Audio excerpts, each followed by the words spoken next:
Hi everybody, this is Jessica. This is Hope Anchors the Soul. This is ASMR tarot, which I have done since one of my first videos, but that wasn't too long ago because I've kind of just been going on, and addiction, recovery, alcoholism, things. So if you have any requests, don't hesitate to ask. You can reach me at my Instagram, and that's JLG1245. I'll put it in the description box.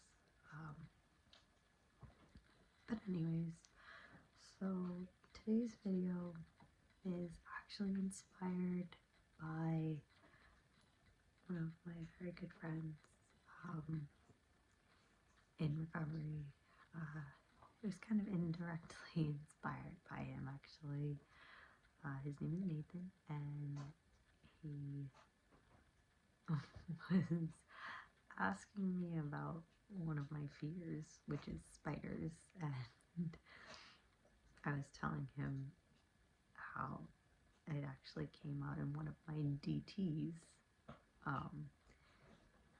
which I'll tell you more about what a DT is coming up, and in my hallucinations, and that's what led to him inspiring me to do a video on DTs, what they are, and how they come about in the recovery process for alcoholics. So thanks to Nathan for kind of indirectly inspiring this and giving me the idea for this video. So thanks, Nathan. So anyways, so this video is not necessarily for recovery, it's more for information and knowledge, I guess. And for people who have gone through this, you're not alone in going through this. Mine were pretty severe. They come in all different levels depending on the severity of your usage. DTs are solely to alcoholics, and that's what also inspired me because Nathan is not an alcoholic, and he didn't know what it was like to recover from alcoholism instead of any other addiction or anything else. Recovering from alcoholism is very unique because it has things like DTs and things. So DTs are unique to alcoholism.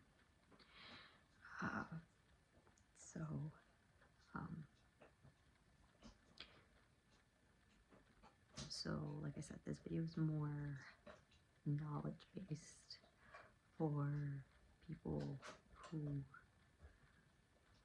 might be alcoholics now and might want to stop drinking and might want to know what it could be like when you stop drinking. Sometimes DTs can be avoided if you do it with medical help because they can kind of bypass it in medical circumstances. You kind of end up sleeping through it all. But if you do it without medical circumstances, it can be very dangerous because alcoholism is unfortunately one of the most dangerous addictions to come off of. That can kill you, depending on the severity of your usage and your health conditions.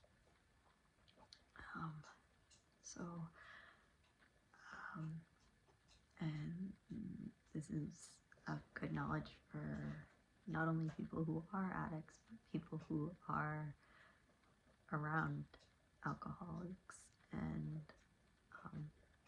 have alcoholic loved ones, and what they might be going through, because I know that my family members had no idea what was going on with me when this happened.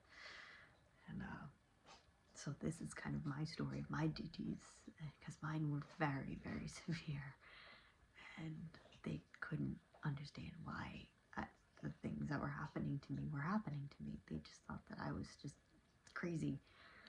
And then when they found out after the fact what was going on, they were like, okay, they still couldn't understand because they'll never truly understand me. Because they'll never understand what's going on inside my body, but they could try. So anyways, so yes, so DTs occur within the first about 5 days after your last drink of alcohol. Kind of begins like a hangover because it's your body first withdrawing from alcohol. It's your body wanting and needing more of that substance. So like you start to shake and you start to sweat a lot and you start to feel nauseous and you get a hangover. And then the hangover gets worse and worse. And then, like I said, all of this is depending on like your substance abuse and how much you were taking in. Now, I'm going to go into, because mine is a very severe, I experienced pretty much all of the DTs that you could get. So I'm going to go through my whole DT story. One of the times, I didn't even know that it was it, but I got a seizure at 6 in the morning, and I went to the hospital, nobody knew where the seizure came from. I figured out later that that's what it was from, but yeah, this was way back before I could admit that I was an alcoholic and that it was probably based around that. This is before I knew anything about alcoholism and the things that it could cause. So once I learned things, I realized, yeah, that's what that was from.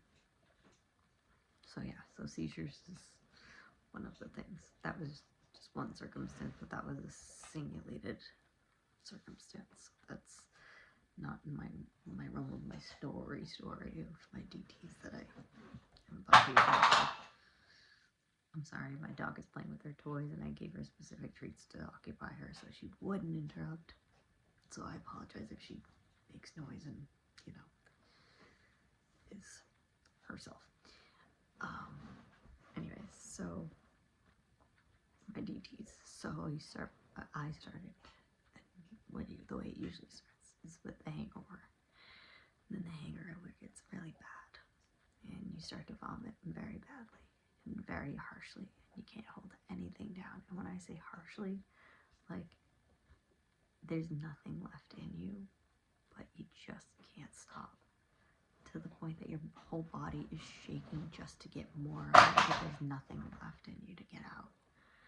And you're sweating because your body is so forcefully pushing anything out. Because all it wants in it is that next sip of alcohol to calm it down and suffice that what it needs. Because it's what it needs. Because it's so used to having that alcohol in it for so long. It's not even to get drunk, it's just to get normal. Because it's so used to just the normalcy of having that alcohol in you. So it's just, you can't hold anything in, and even if there's nothing left in you, your body's gonna try to heave to get it out. So once it gets to the stomach bile is gonna come out too. And it's just gonna be air, and it's gonna be forced, and all of the muscles in your body are just pushing away anything and everything that can get out of your body. And you think that there might be some kind of relief from it, but there isn't. There really isn't. You have to just get through it. And this is if you go without medical, if you're trying to do it at home. Because if you're in like a hospital or whatever, they'll, zonk you out, give you Ativan to get you through the withdrawal symptoms, because that's what it is. Your body is withdrawing from not having that one thing that it needs to feel normal. So that usually lasts about, at least for me, it lasted about, God forbid you think of sleeping. No, you're not going to sleep. because your body has that depressant, and it wants the depressant of the alcohol to help you sleep. You're not going to sleep. Even if you try to take sleeping pills, it's just an adverse effect. You're not going to sleep.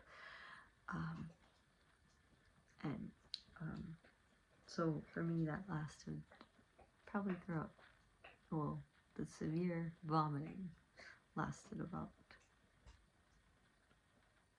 36 hours, I want to say. So like a day and a half-ish. I was able to hold down toast after like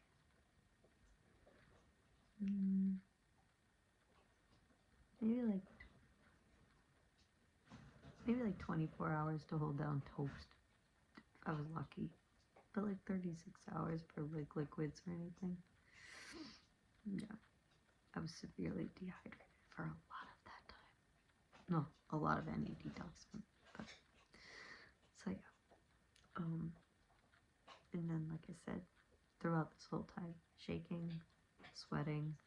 Oh, meanwhile, back and forth between sweating and chills. Because you start to sweat and then your body has sweat all over it, so it gets the chills. And then you're chilly, so you're shaking, and then that causes you to sweat again because your body's shaking, so you're sweating, and then you get the chills again. So it's back and forth between the chills and the sweat. And you can't get any equilibrium whatsoever, so there's no happy medium. And you're soaking the bed, but you're freezing in it, and it's... Oh, and then you can never get comfortable, ever. You lie down, you get nauseous, you get dizzy, you'll stand up, all you want to do is be horizontal and lay down. There's no comfort, ever. No matter what you do, you're miserable. So yeah, so then your head's always spinning, and then that lasted me about 36 hours, was the vomiting and stuff. And then all through that, the anxiety keeps building and building and building. And the anxiety through that 36 hours just gets so bad, it just burns in your stomach, and you get the anxiety feeling that you want to throw up. And that anxiety never goes away, and you can feel your heart beating, you can hear it in your ears. And that just, and you think of every possible thing that can make you anxious. It could be some things that you've never thought of in a decade, but anything that could possibly make you anxious is going to come to your mind and make your heart pound and make you feel like the most terrible person on the planet, because that's what this disease does. It wants you to feel miserable. It wants you to be miserable. That is the goal of this disease. Bring you to misery each and every day. And it's up to you to let it succeed or for you to kill it. But that's up to you. So then, once that stuff passes, like I said, within that realm, there's also the seizures, which you can get when you're awake or asleep. So if you're asleep, sometimes you don't know what's happening until you come to. And if you're lucky, you have a loved one around you to not let you bash your head off things or send you to the hospital and whatnot. And sometimes you can have these seizures when you're awake and your body just stops working. And like you start to shake so much, but then you just can't use some of your muscles. And like you can't, if you fall, you can't get yourself to stand up. And yeah, you might get like, and then there's the dehydrated cramps. Oh my god, if you ever got a toe cramp through your foot, yeah, it's just terrible. But those toe cramps and then they just stop working whatsoever.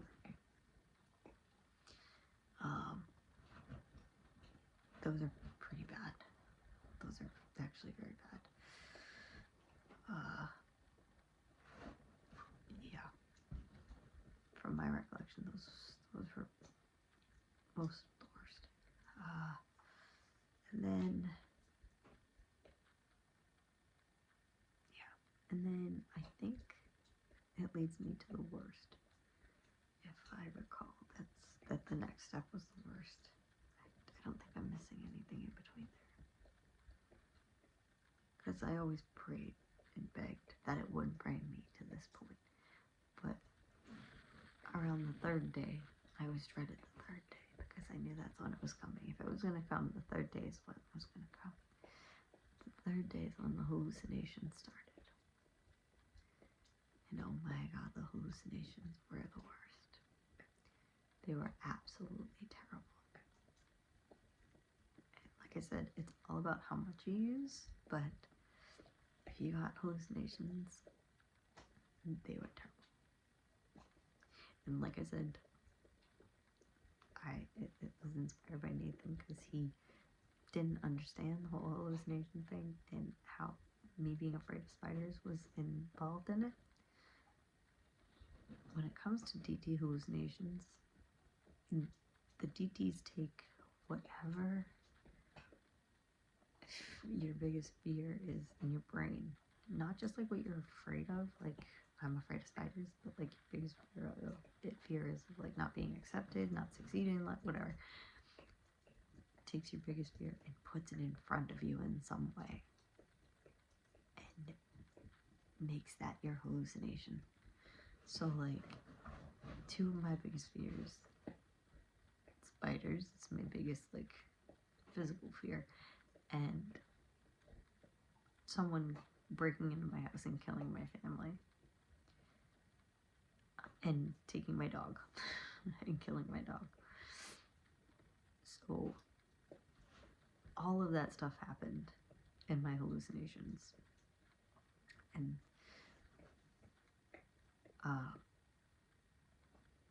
my hallucination that sent me, well, my first hallucination, one that sent me to the hospital necessarily. I was in bed and I hallucinated that somebody had snuck into my house and was at my bedside with a weapon and was trying to kill myself and my husband and wanted to sneak upstairs and kill my parents. And tried to go to my dog's, like over where my dog's bed was and get her and kill her. But the thing about hallucinations is, since they're not real, you can't look them in the eye or else they disappear. And it just confused me, like, where did you go? And then like nobody believes you that like somebody was there.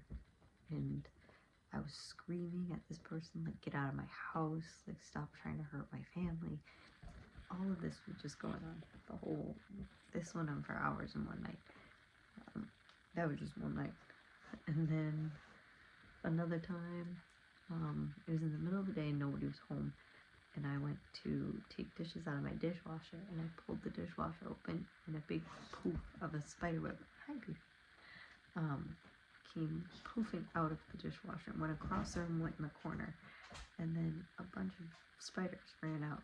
And then some of them were going up my leg and some of them were running in different directions. And they were chasing me everywhere. And they just, they would run up my body. And as they got to the top of my head, they would just disperse. And then like more would just keep running. So it was like a cycle. And they were biting me the whole way. That one sent me to the hospital because I was getting itch all over my body. So that was one of the times that I went to the hospital for the withdrawals to be taken care of, because otherwise I would really scratch my skin off, and like, yeah, it needed to be medically managed. That one. And then there was another time that a lot of them happened in bed, that I dreamt that somebody was trying to give my dad and I a job, and they like took us like down the street to this other land or something, and then, but the only way that we could get the job was to kill my husband and my mom, and they like gave us, this one wasn't as realistic, but it was still realistic enough that it hit home there while I was asleep, because it was like a dream hallucination almost. But and then when I got to the hospital, in one of my hallucinations, um, I was dreaming that, like, I was in, like, a mansion, because I was so high up. I was on the 9th floor. I was so high up that I could look out over, the city that I was in, and I thought there was a girl sitting in a chair right at the end corner, and I thought that she was, like, or, like, my butler, or my maid, whatever. I literally thought that I was, like, in the Fresh Prince of Bel-Air from the 90s, the TV show, and I was in, like, a palace or something, and I was, like, royalty, and that she was my, like my butler or my maid, and she was just waiting for me to give her an order of what to do. And then, like, I woke up from whatever nap or whatever when I came to or whatnot from the hallucination for a few minutes, and I looked down and I was tied to the bed because I was a danger to myself, because in my hallucinations I was so wrapped up in the fact that somebody was going to try to harm the people that I love that I was fighting back. So not only did I think that somebody else was going to harm people, I was ready to harm people. And I lived in that bed tied to it for at least a day, I think, and then I finally convinced them to untie me, that I really wasn't a harm, and I got past that, like, 3 to 5 days of hallucination zone, that they didn't find me a threat to anyone anymore, so I could be untied. But yeah, so to me the hallucination was the worst of the DTs, but to other people it could be worse. But my parents, like, had no idea what these things were. They thought I was, like, acting out or whatever, and I'm an adult. Like, why would an adult like that act out? But I mean, maybe, yes, sorry, maybe some people do. I don't know, but that's just not me. But they just couldn't understand it, and they never will, because they're not me. They're not inside my brain. But so I kept saying, how can you not see that? It's right there in front of us. And they're like, there's nothing there. Sorry, there's nothing there. And after the fact of knowing that it was DTs, it was a hallucination, I know there was nothing there. In part of my brain, I knew there was nothing there also, but I could still see it. And that was my brain playing the trick on me. It's just saying, I want you to be miserable, I'm going to try to make you miserable. That's what the disease does. And unfortunately, that's what I had to live with at the time. It wasn't easy, but I got through it. And that's one of the hardest things to do, is to get through it. So I wanted to take my experience and make you know of it.